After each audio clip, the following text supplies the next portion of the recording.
Welcome, everyone, and thank you for attending. We are going to start with a land acknowledgement, and then there'll be some Zoom details. Everybody's familiar with those, and then I will do an introduction for our guest speaker, Marianne Mckenna. So to start with, we respectfully acknowledge that we are on the traditional homeland of the Anishinaabe, the Haudenosaunee, and the Huron-Wendat.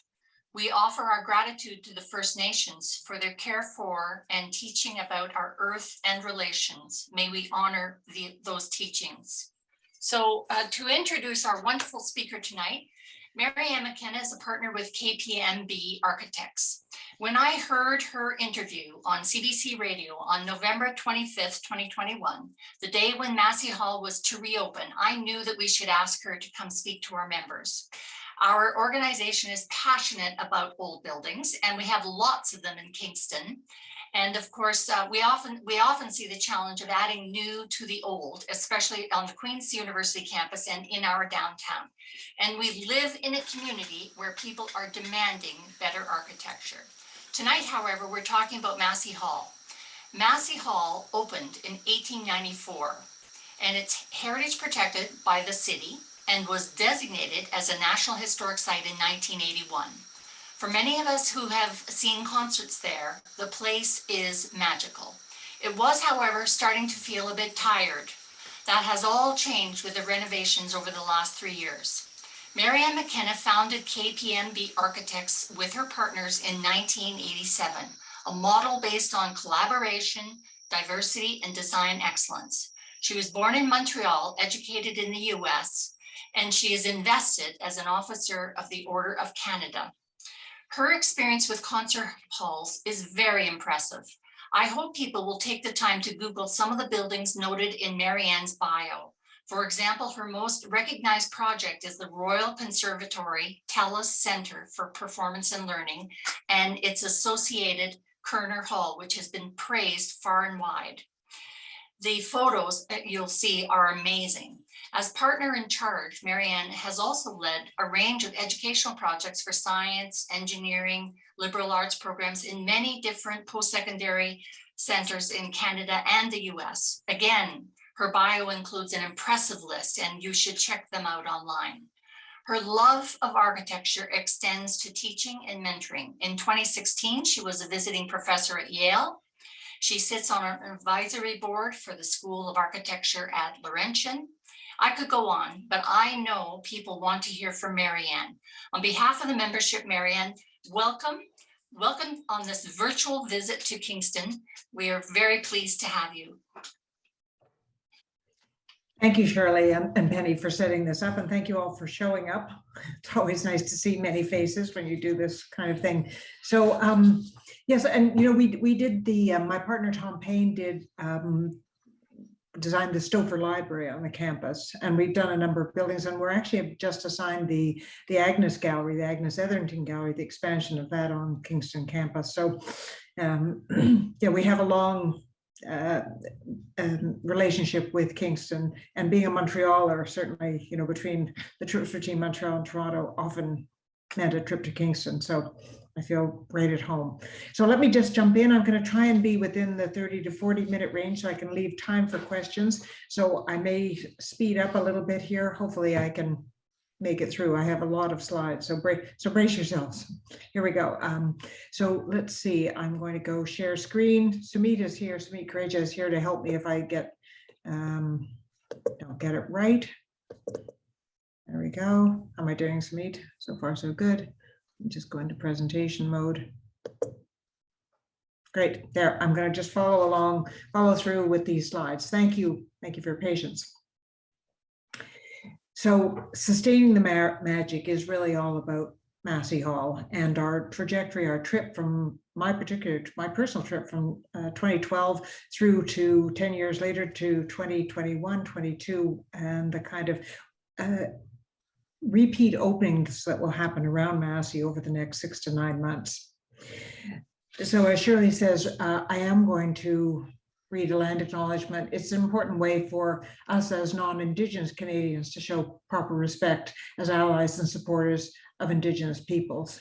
So KPMB acknowledges the traditional territories of the Mississaugas, of the Credit, the Chippewa, the Haudenosaunee, the Anishinaabe, and the Wendat peoples.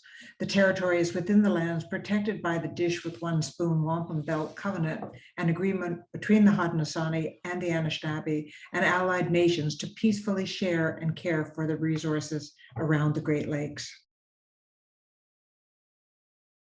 But let me start with a little bit about Hart Massey, who imagined this hall. Hart Massey was a devout Methodist, and his original goal was to advance educational, musical, and religious interests in the city.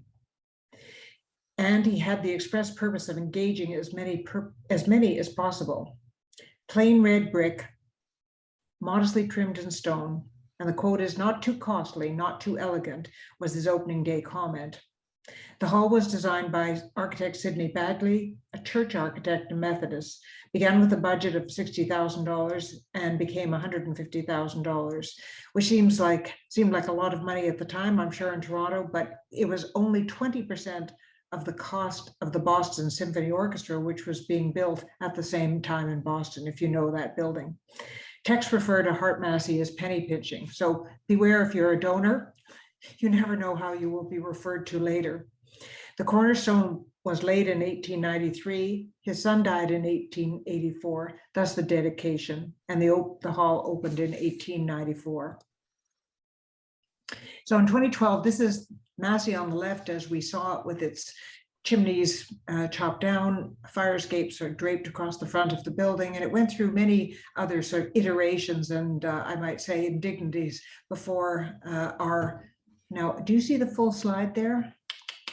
Let me see if I can hide the thumbnail video. Hopefully you see the full slide. So the slide on the right hand is the rendering that we did shortly after getting this commission, probably 2015, as we reimagined how the hall might look were we to be able to move forward with this assignment, which we did. The original plan of the hall you see on the left, basically a rectangular room with 4 staircases, very simply. And one of the things that didn't happen when the hall was developed was the acquisition of any property to the south. So Massey Hall faces onto Shooter Street. It's bounded on the east by Victoria, the left by St. Enoch Square, which is really a laneway. And latterly, there was the acquisition of the Albert Building, which allowed the hall to have some back of house space. But essentially not having back of house space was a big challenge for productions at Massey. You can imagine what it is not to have dressing rooms, space for performers, space to entertain, space to really just to move instruments around.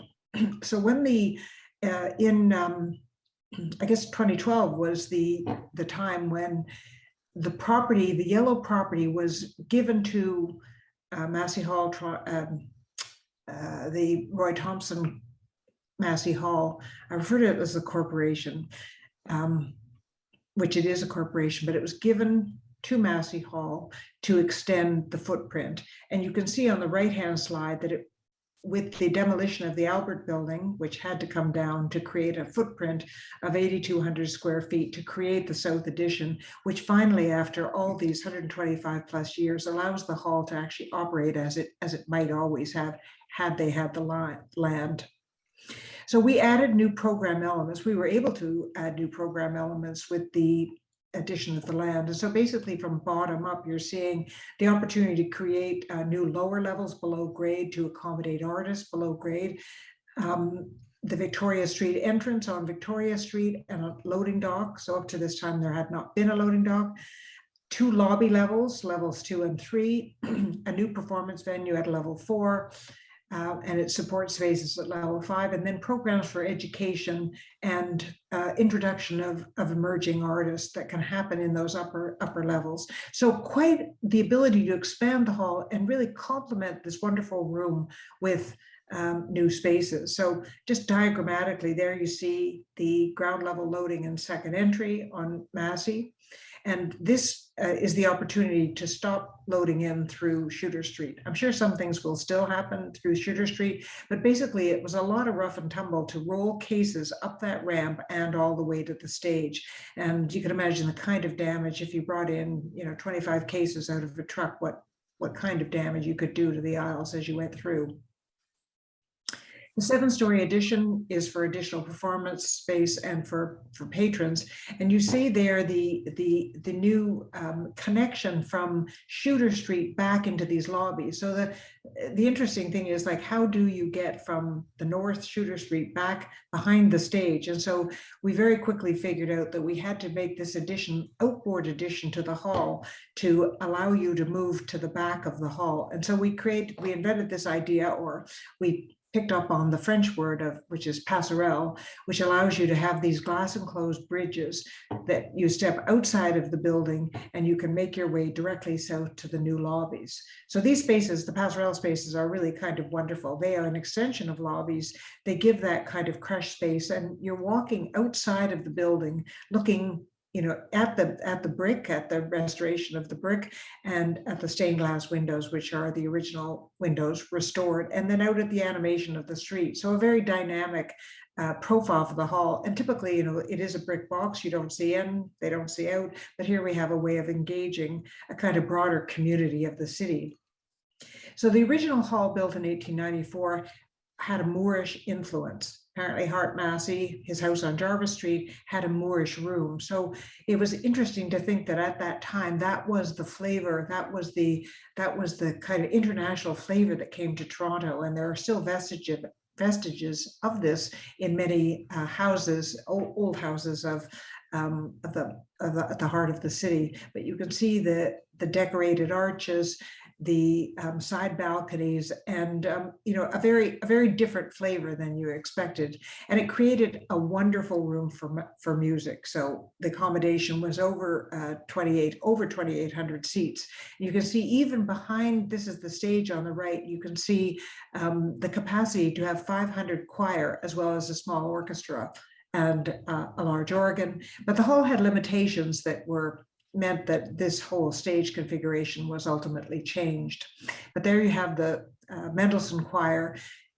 Imagine 500 voices, over 500 voices on the stage singing within that hall. No wonder the acoustics are mythical. I think it's interesting to look at the backdrop behind the choir, and you see the kind of stenciled images that were on the original backdrop behind the choir. So people asked what was the most challenging part of this project. I think it was the collision of styles. So we had the Moorish style on the left. We had the Methodist influences, the very church-like original foyer where you came in at street level and climbed up. And then later in the 1930s, we had the Deco influence. Deco was, the way I tell the story is to say that I think because the hall never really worked that well because it didn't have the back of house spaces, it was decided that, perhaps they should brighten it up with some color. So on top of the pastels and the stenciled walls came this incredible series of reds, black and gold, and a very different look to Massey Hall. And as we know it today, the red back chairs, which were not part of the original configuration, in there, and looking at the stage. So stylistically, 3 styles that converged within the room. Legendary performers: William Lyon Mackenzie King, Eleanor Roosevelt, Jack Dempsey, the boxer, so many things that happened before our time, and then in our time, the famous, jazz musicians, Bob Dylan, Neil Young, Joni Mitchell, Arcade Fire, wonderful speakers and politicians and activities that happened within this hall. Thus, it has become, not only for its acoustics, but for the performers who have walked through it, mythical. So the artists, when we encountered Neil Young, the message was very clear to us. This is a beloved hall, basically don't mess it up. And the motto then became fix everything, change nothing, which was, a bit challenging, shall we say. I mean, we had Willie Nelson and his guitar Trigger, who came with his cases and came up that ramp that I showed you in the earlier slide, banging away, hanging his speakers, setting up his sound desk. And we really began to sort of try and figure out what we were doing with his fix everything, change nothing. So we looked at the hall and really deeply wanted to understand what is so great about this hall. It is that collision of styles. It is, in many ways, it's the kind of dirt and grit of the place had become, and the acoustics, the reputation preceded. So people talk about their first experiences at Massey Hall as though it was a kind of an epiphany. John Tory, Doug Ford, any of our politicians, the ministers who come and talk about the hall, they all want to tell you what the first thing they saw there was. Kind of interesting. So we looked at it very carefully, and one of the things that, my first experience, I had been sitting on orchestra level, the main level, slightly behind a column, feeling like I was about to fall off the edge of the earth. So it seemed to me that there were some challenges in some of the seating, notwithstanding, there are sightline issues. There are lots of issues related to the space, but Noah saying that it's deeply loved. But it's a wonderful, wonderful room. So one of the things we proposed, working with Charcoal Blue, our theater consultants out of UK and New York, is Clem Abercrombie proposed that we introduce a parterre. So the parterre is actually at the orchestra level. It's the wrap of those balconies. It's the reflection of the balconies above, translated down to that ground floor, that makes a kind of wrap, and it takes those seats that I was just complaining about and actually lifts them up, so that you actually have better sight lines, you have a much better perspective on the stage, but it leaves the corral inside that wrap of the parterre. But we also, Chris Gauss, one of the founding principal at KPMB, invented this system where we could actually, on rails, take all of those seats and move them directly under the stage. So they slide under and away. And this accommodates what this generation wants to do, which is have the kind of mosh pit. It's called general admission. And you crowd to the stage and there's drinking and carousing, and you won't find me in the mosh pit. You'll find me on the parterre for sure. But it also means with that parterre there that we can go to those, we can go to those concerts without fearing for being crushed at the stage. But I think that's part of the experience for the current generation of listeners and lovers of Massey Hall. So this was the perspective that we created, which was about enhancing that signature in intimacy, that idea that when you're a performer on stage, you can see the fellow the musician lifting his guitar, but he's wrapped by the parterre, by the first balcony, the gallery seats at the higher level. There's this incredible energy that comes down to a performer, and that's why it's so great, because they actually project, they respond to that energy of an audience. So I'll talk a little bit about the experience of arriving. So historically, you saw the original foyer. On the right is the Deco Foyer. And what we were asked to enlarge the foyer by members of the board, but of course you can't do that. There was nowhere to go, shall we say. So you come in and you go in. But what we did was we added that oval light. We tried to create a more theatrical experience. And, Kindness of the Weston family, it's now referred to as the Weston family foyer. And we adjusted the reds in there so that the original terrazzo, which we left on the floor, and the urns and all of the details that were in that room, including the old exit lights, are maintained and restored. So the challenge of not having spaces to entertain patrons was addressed over 100 years ago with the creation of the Centuries Lounge, which I'm not sure if you have been down there, but if you have, it's a challenge to get a drink and go to the washroom. And it was the only destination. So one of my first concerts was a tribute to Leonard Cohen, where I noticed, Adrian Clarkson, there were all the politicians, and Adrian Clarkson was in the audience. And at intermission, everybody just stood up, but didn't go anywhere. And I was like, oh, what's going on? Don't people go down to try and get a drink or go to the washroom? And somebody beside me said, no. These are patrons who know Massey Hall. They wouldn't even attempt that descent and that ambitious journey. So, clearly something had to be done. So we took it on to reinterpret the history wall down there and to bring a lot of that history, and some of these are just Xeroxes pasted up, but it's, you know, the distinguished number of people that have been through there. We took it on to create a new lower level bar, which has under the gold dome on the right has a bar. It also has a stage so that there can be performance. It has a kind of, you know, drink rails and banquette. It also has, you know, interestingly, we dropped the floor at the center, and that really allows us to create the stage behind. So there's almost like a wooden dance floor or a space where you could set up tables for a meeting room. There's a catering kitchen directly off this. So a great space to entertain patrons and hopefully to be used beyond just performances for a variety of other events to happen at Massey.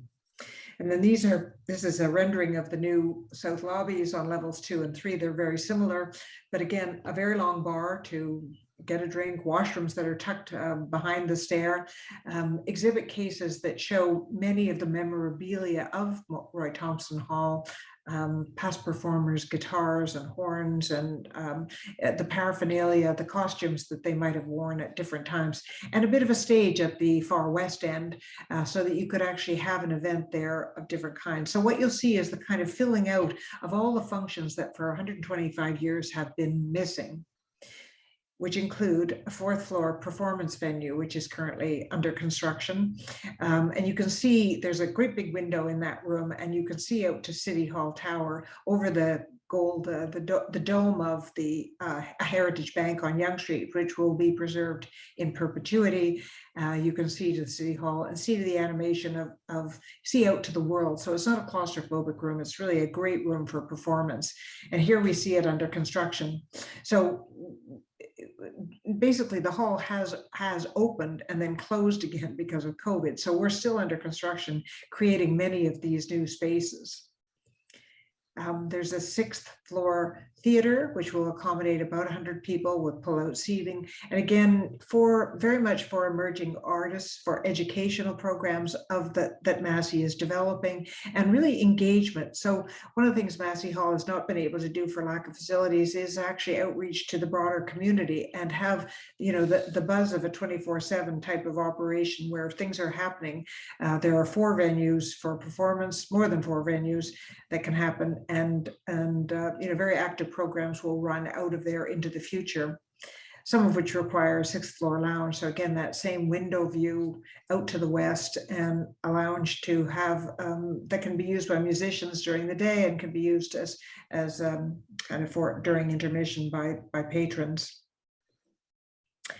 Dean Cameron is one of the past CEOs with whom we worked after Charlie Cutts, and he unfortunately passed away, but the recording studio has been named after him. So Dean Cameron Recording Studio, and he was an EMI executive for many, many years and a great lover of music. So a very fitting dedication to him. And you're looking at the recording studio, but you're looking into one of the large classrooms that again has great views out to the rest of the city.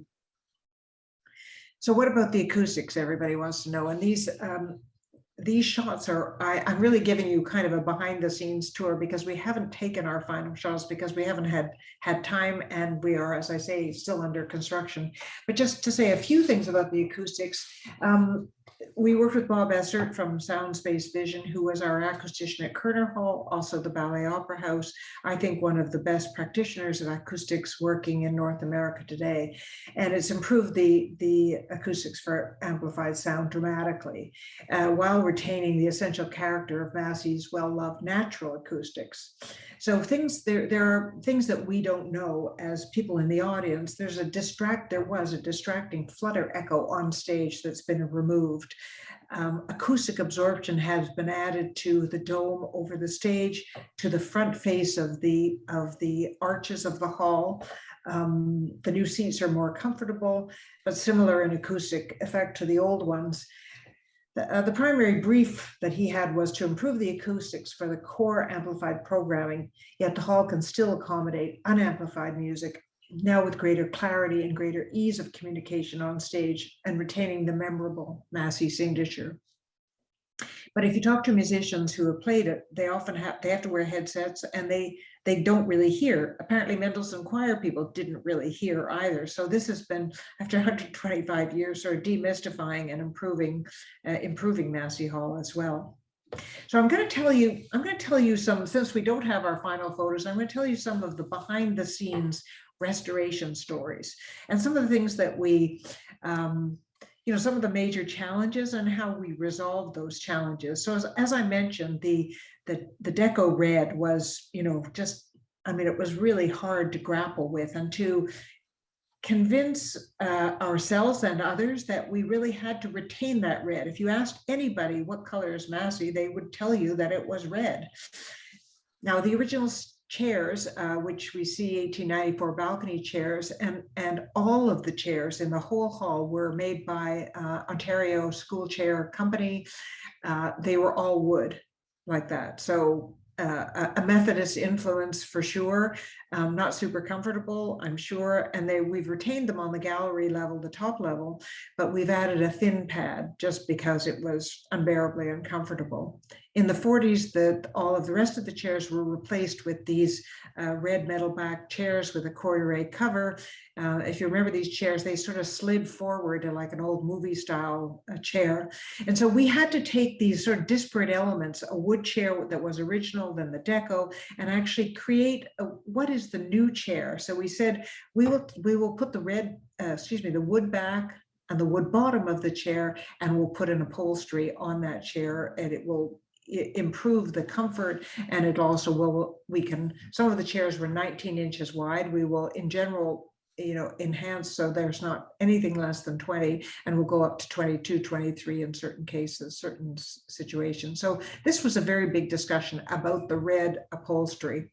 So first of all, we began with understanding why red.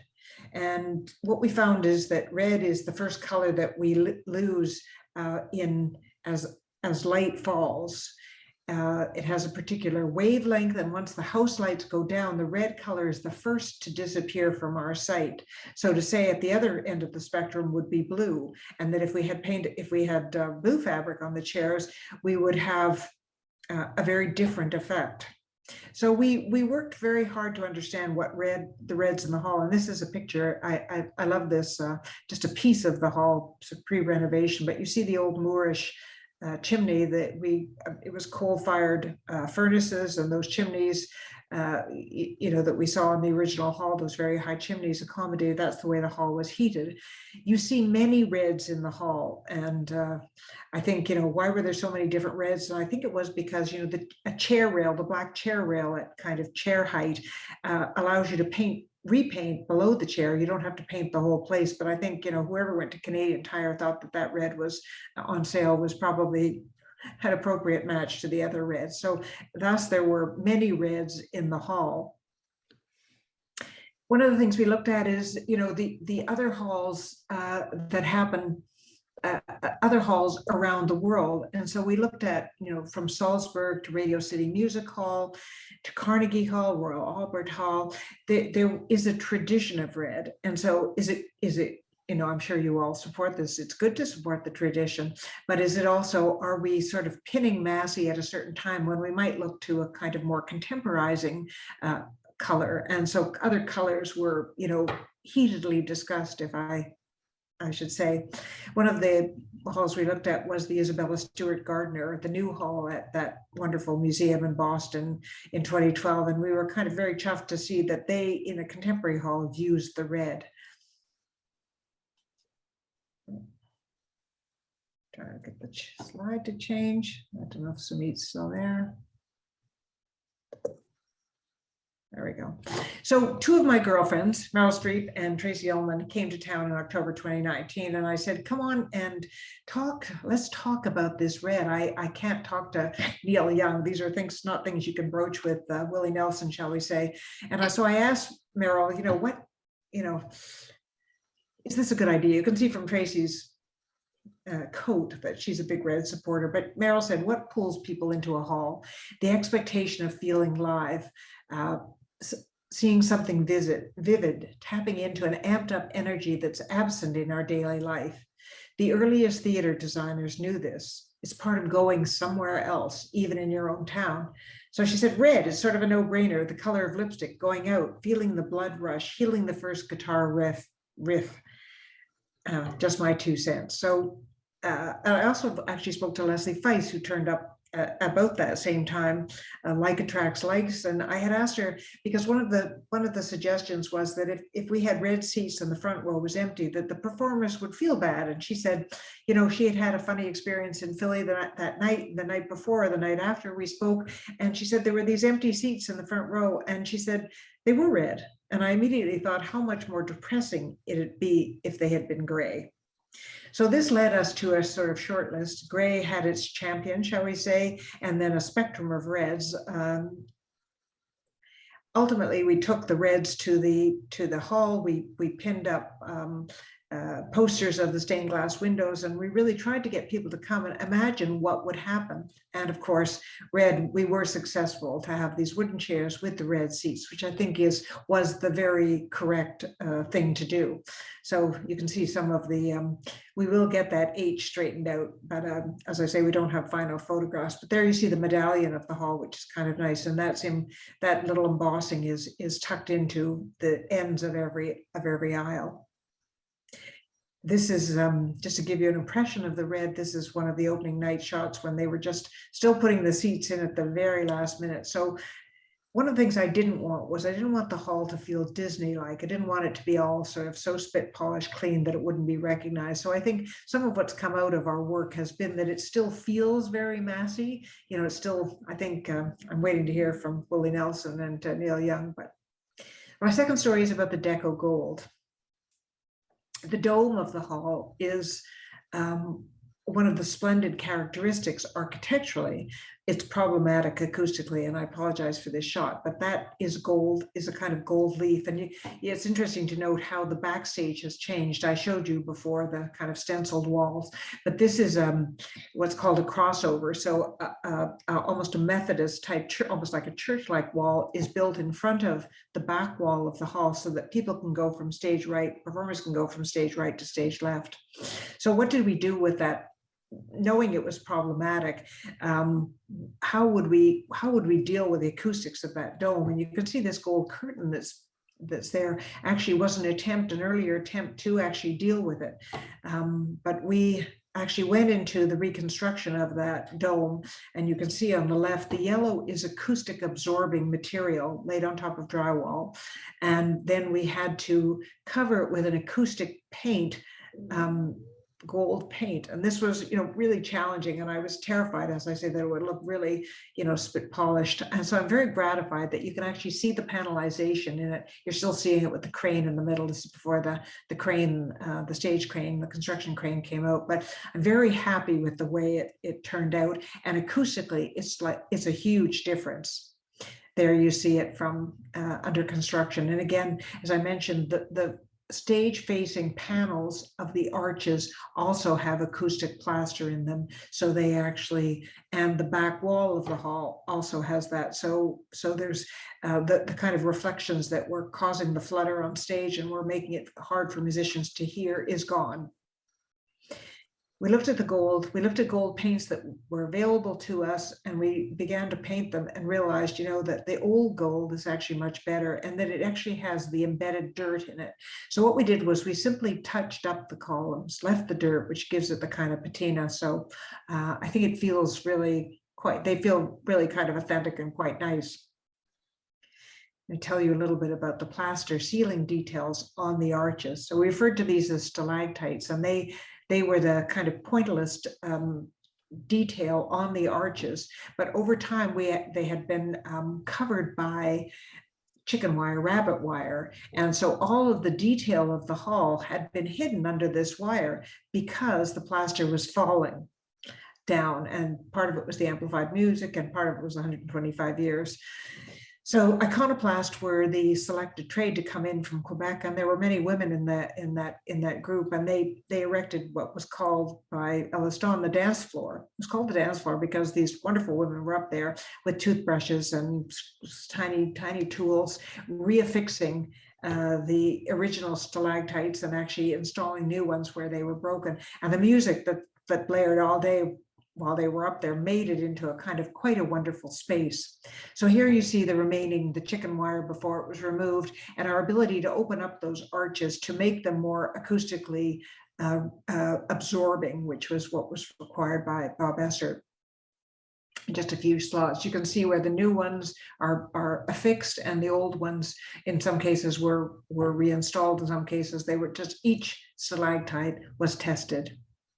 And there you have a picture by our wonderful Salina Kassan, who did a series of black and white photos. If you're looking for heritage photos, she's just done a wonderful essay on everything that happened. And this is just to show you when the dance floor, when the music died, when the dance floor came down. The stained glass windows are another story, restored by E.G. Glass and Vitreous Glassworks. So these windows had been boarded up in the hall. They were all original, and you can see the color scheme most likely worked with the original Moorish color scheme, the pale colors. There's only one glimmer of the red here, this kind of rose on which I hung my hat and defended the idea of red, even though it was kind of problematic. We had to pick a red that didn't clash with the pastels. Many of the windows had been, some of the windows had been removed, most were there. And there were these 4 musician windows. So we had Haydn, Mozart, Beethoven, Bach, and 2 of the musician windows were lost. And you might have seen in the Globe and Mail, there was an ad, not an ad, but a kind of a plea from Massey Hall asking anyone if they knew where they were, if they owned them, would they return them? Ultimately, they turned up in the basement of Roy Thompson, and were restored as part of the whole restoration project. There you see Bach on the left, and these are the musicians' piece of it were painted on glass, so hand painted, and the figures face into the hall. The back is another composition, but there's Eve from EGD Glass doing the restoration, a kind of wonderful sidebar project that happened off-site.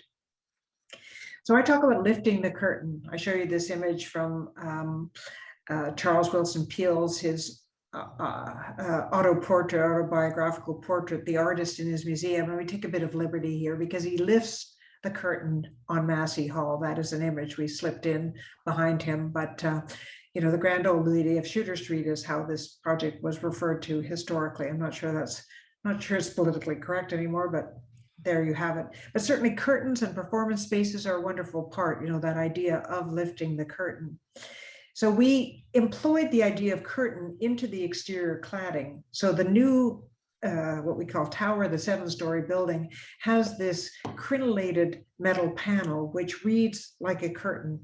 Now, we probably could have used just the standard crenellation, but we wanted it to feel like fabric and to feel like a curtain and to make a reference to what happens in Massey Hall. And so we refer to the idea of curtain in a number of places, on the staircase, and actually in the bar fronts. Here you see Graham Baxter from my team with embedded black corian, which we used on the front of the bar. So L2 and L3 have this black corian, again, a reference to curtain, a little bit of a behind the scenes. When you see the hall, you might wonder, what is this? But you know the story about the architect's obsession.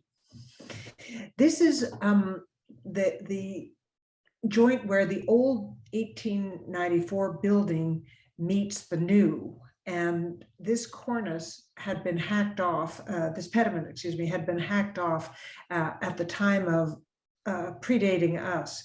So we were actually able to recreate the pediment with a new sandstone pediment, but we wondered, how do we make that joint between old and new? How do we clad that new piece? And so we decided that we would actually, reprise of the idea of the curtain and create a kind of crenellated brick. And this is again under construction. This is a black reveal now that has been painted out. But we take that from, that's the moment that you've walked on the passerelles and you're just about to go into the new lobby lounges. And that comes all the way from L3 lobby, L2 lobby, and down to the street, onto Victoria Street, where we have the new entrance to what is now called the Allied Music Center. Allied Properties are one of the generous donors and have renamed the back of the hall as the Allied Music Center. But there you see that idea of curtain. The restoration of the pediment. here's the original building again with its tall chimneys that I referred to. And also when you look, you see a pediment and you see figures up there in the pediment, which no longer exist.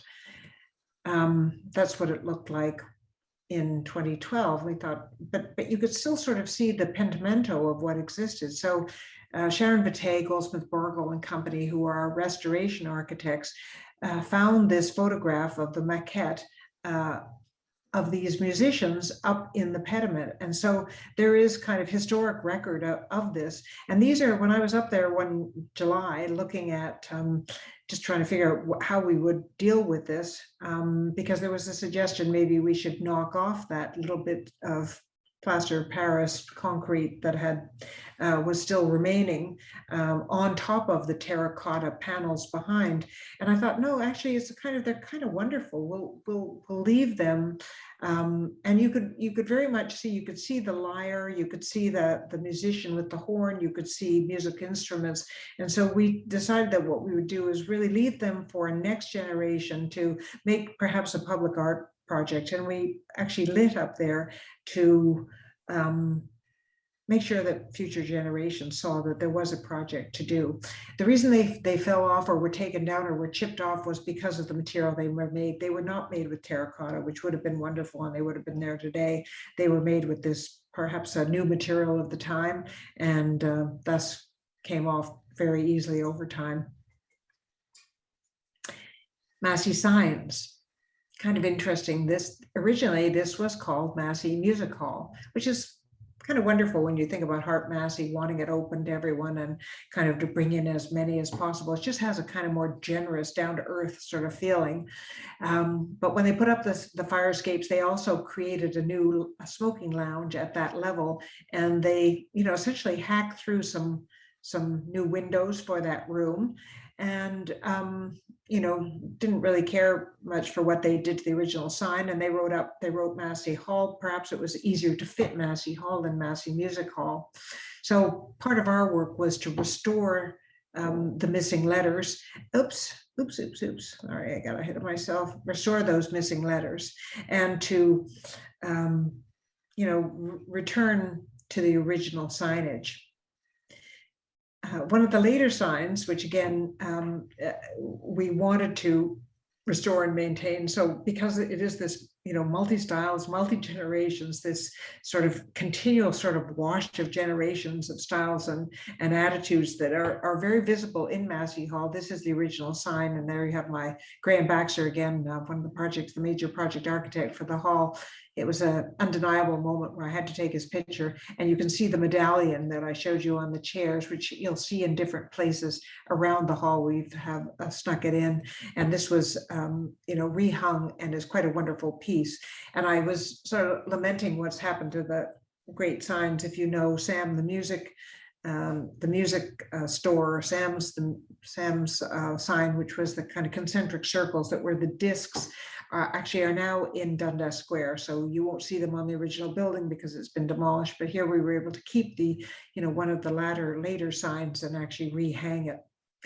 So just a few notes about November 25th. As I mentioned, we opened, this was sort of opening night, just hours before. We cleaned up the Ellis Dawn, who were fantastic collaborators on this project, cleaned up in front of the hall, sweeping away any impediments. And we opened on November 25th. It's kind of a wonderful shot where people are actually, lining up to get into the hall, and the Massey Hall signs are lit. And I like this shot because it is, again, a moment in time. That's down Victoria Street, people standing in a slight light rain underneath the passerelle, so slightly protected. And you can see what you're looking into is the loading dock. You can still see the old dumpster, and we're, the ceiling of the loading dock, which is actually quite nice now that it's complete. And here you see the passerelles leading you to the new lobby spaces on 2 levels. So level 2 and level 3 that lead you from the balcony and gallery into the hall, into the lounges. The same old entrance, a wonderful acknowledgement of the donor of the family that made a generous donation to the hall, and that same kind of entry. So we haven't lost the feel. And it was a wonderful night. I have to say, John Tory introduced Gordon Lightfoot. He gave him the key to the city, which was a lovely gesture, and said, henceforth, November 25th is Gordon Lightfoot Day. As you can imagine, Lightfoot was delighted. He had his, this was like the 150th plus time that he had sung in Massey Hall, but I think he was deeply touched to be not only the closing act, but the reopening act of Massey Hall in 2021, and had a fabulous backup band. And I can just say it was a love-in. People were there with their masks, and I was nervous because I thought, oh, everybody's going to say, oh, you didn't do this or you didn't do that. But it was like, it was just all good, shall we say. It was a kind of treasured evening.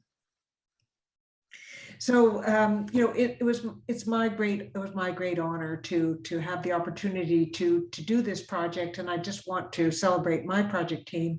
The names: Chris Kaus, Graham Baxter, Matthew Wilson, Carol Lee, Clementine, Nick, Claudia, David, Zach, Ramon Ping. These are the people that put long hours over a period of 8 years to do this, and then a backup group of people who spent less time, but actually everybody made an enormous contribution. And we have not only the architects to thank, our restoration architects, but our theater and acoustics consultants, the audiovisual people, a long list of people, and Ellis Dawn, who were able to actually pull this off and get us open for November 25th, and will be responsible for the reopening, which will happen spring, summer. So just a note from Massey Hall, they thank you for your interest in the Massey Hall revitalization project. And just to remind you that we're not done yet. It's been very challenging to build during COVID. It's taken longer, and encouraging you to, if you want to make some kind of want to be a part of this, that you can contact Jaspreet Zandu. She is a VP development at Massey, and you would find her on their website. She's been a great supporter of getting this project built. So I finish with the Massey Hall sign lit, and there you have the medallion that's on the seats, the kind of wonderful historic medallion of 1894. And that's it. There we go. Thank you. That's wonderful. Thank you very much. Does anybody have questions? Helen Cooper had a comment that she attended a concert about 10 years ago. The only seat she could get was way up at the top balcony. So there were still wooden chairs up there. So. Not very comfortable. But you were there. You were there. Jennifer, you have to go off mute to, thank you. Thank you very much for your presentation. I just wanted to mention that the architect of Massey Hall did some work in Kingston. So what's the Queen Street United Church, now known as the Sanctuary. So it's probably a church that he was very fond of, because in the books that he published on his own work, he did include it. So we do have this one association with your architect. Thank you. Yes. Yeah, and I think, when you go back, he actually did concert halls. He was American. He did concert halls in the United States, some very famous concert halls. But he was this church, if you looked at church and religious music, and music kind of seemed to go together. So he had a certain style. It was kind of, if you look at BSO, the Boston Symphony Orchestra Hall, it was slightly different. You can see there was this, very church-like, and I'm sure that's why Hart Massey selected him as his architect. He was a devout Methodist. So interesting. Thank you. Anyone else have a question? Gary? Hello. I was able to attend a concert in December. I saw Molly Johnson. Oh, wow. It's a fabulous work that you've done. I have one question about the stairwells. So you enter into the lobby and you go up the side stairwells. And what really stood out for me is they looked very old. It's the old terrazzo, the old plaster. You mentioned that you wanted to leave some vestiges of age around the place. Was that intentional? Was that controversial? By the way, the railings, the brass railings were gorgeously polished. Well, it's kind of a question, what do you do? I'm not really a restoration architect, shall we say, that's not, our practice has brought new and old combinations. So we certainly had a new building to add to this old building, but it was very challenging. We also had budget challenges too this just began at a certain price, Hart Massey, he had a premonition when he went from 60 to 150,000. And we had the same kind of skyrocketing progressive cost. So we decided we would leave the pentimento of those corridors. The plaster is actually, there was quite a lot of plaster repair that actually happened in there. The stair railings had been painted red, and so we painted them black. So we just made some tune-ups. We just tuned up, but there was really, I didn't know what else to do, frankly, and they were, as you can see from the plan, they're a big part of the plan, the 4 staircases, but they're kind of incidental to they're part of the experience, but sort of incidental, and they introduced the red. So, as part of the restoration, revitalization, we really kind of left them and cleaned them up. As you say, we put new lighting, we used the old globes that had been in the hall, we put those into the stairwells. So they are tuned up, but we wanted people to say, what did they do? What happened here? Is it all the same? That was what Willie Nelson wanted. That's what Neil Young said, don't mess it up. Don't try and fancy this place up. We want it to smell just the same. I think we've improved the smell, I would say. Congratulations, you've polished a gem. Thank you. Thank you. David Gordon, you have a question? Yes, I wondered what else you're working on these days that's fun. I'm working on a bunch of things, actually.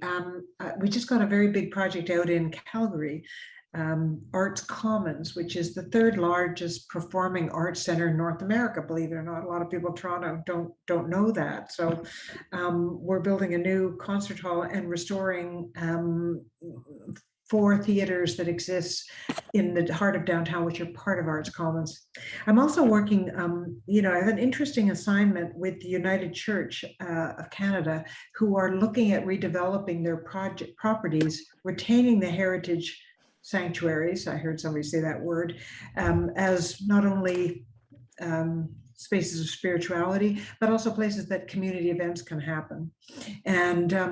And then building housing, small projects, 75 to 100 units like that, affordable, 30% affordable housing. So I'm quite excited by these projects, as well as a very major project in downtown at the corner of Carleton and University. That'll be quite, college and university. Carleton becomes college. So, lots of things going on. The practice is thriving. We thrived through COVID, which is kind of astounding. We were, all together like we're all together here now. A big challenge, right? Joan, my wonderful executive assistant, who's in the middle of this frame, was a big part of communications and communicating with everybody, so that, trying to share information. And that, I think, has been the biggest liability of COVID, is not being able to talk to each other and share what's happening. So I very much appreciate you guys all turning up and coming out and listening and asking questions and going to see Massey Hall and picking up on some of the things that we've talked about. Marianne, I have a question about the relationship with Heritage Toronto on this particular project.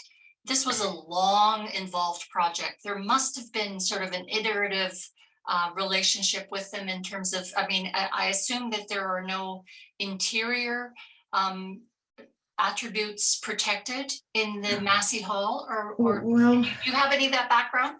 Well, maybe. Yeah, totally. Because we started in square one. We had the support of Goldsmith Borgle, Sharon Vitae, but there was a negotiation, which is what generally it is. And my thing is to say, look, we have to do something. We're going to have to break some eggs here, because otherwise this building will die. It won't have a life. These are attempts to create a new life for a heritage building. So the parterre, certainly the kind of the new, wrapping underneath the balconies, the new seating configuration was very challenging. we mocked it up. We built plywood mock-ups, and I can remember that the person from Heritage came and sat in them and opined on certain aspects, which we then, fixed in a way. There was the surprising thing was that the outside passerelles, they just went through as though they were just the only thing we could do, which was surprising. I was surprised how little pushback we got and what intelligent kind of commentary and sympathetic reception we had from Heritage Preservation Services is what it's called. And I mean, there's so many, as I say to them, there's so many, like the work that we've done, I think, on heritage buildings, and that's from the Royal Conservatory, the Gardner Museum, so many of our Rotman in the University of Toronto, Wordsworth College, we've tried to be very respectful of of the heritage that exists and make a good complement to it. It's not going to be slavishly the same, but in coloration, in materiality, in level of detail, we will complement that building, and most important, give it life. Which is the most important, is to make sure that these buildings are used, because if they sit as ruins. We're working on a church at the corner of where I get Carlton and Sherburne, which is right across from Allen Gardens. We will restore that church as a community facility and build housing that wraps around it. And of course, the heritage, everybody's like, "What are you doing?" Well, otherwise, this church that has a dwindling congregation and it draws in about 70,000 a year in the collection plate, which is a lot and nothing. This church will just crumble away. The ceiling's falling in already. And so, we try to take that attitude, and I hope that we've built a reputation as a firm for doing that. We're not, as I say, we're not restoration architects, but we work very compatibly with restoration architects who give us the clues of what we should do, and then we work on the decisions together, because it's the decisions of what you do, like the staircase. Where do you put the money? If you have money, where do you put it? You have to put it into the vitality. What will make these places vital? What do people touch? What do they see? So we're very strategic in our thinking about how we do these projects. Well, I'll tell you that people are already asking questions about the Agnes Etherington on Queen's Campus. So there definitely is a treasure in our Kingston community that people adore, and it'll be very interesting to see what KPMB suggests for that renovation or addition. Well, it's my partner, Bruce Kubera, who is leading that project with a young architect in our practice, Andrea Macaroon. And I think, they will make a juxtaposition. They will juxtapose to the old. So there'll be no question. What's one of the things the city asks is, let's not confuse. Let's not. I think something happened at the Seagram Museum where they built onto the old Seagram building, and it wasn't clear what was old and what was new at a certain moment. So this will be clearly a new juxtaposition, and they have to build over a contemporary building that's already on the site, right? Or they have to get a lot more program onto that site. So. And they're working with an Indigenous consultant, as we do on almost all our projects these days. So I'm sure you'll hear from it, and I hope you'll be supportive as to the intentions, and lend your voices, to help facilitate making this thing happen. But not my project, but right. Still my problem. Any other questions? It was a fascinating presentation, and it was wonderful to see your behind the scenes photos, still things that are still under construction. So, we can't thank you enough for taking the time. The presentation was wonderful. So we are sending you, it's in transit now, a couple of small mementos. Actually, they're books about modern architecture and architects in Kingston, which might add to your library, but they are by our illustrious architectural historian, Dr. Jennifer McKendry, who is on the call tonight. So we hope you enjoy those. So thank you. But thank you so much for attending. Great, thank you. Thank you for showing up. Nice to see you all. Okay. Bye-bye. Bye-bye.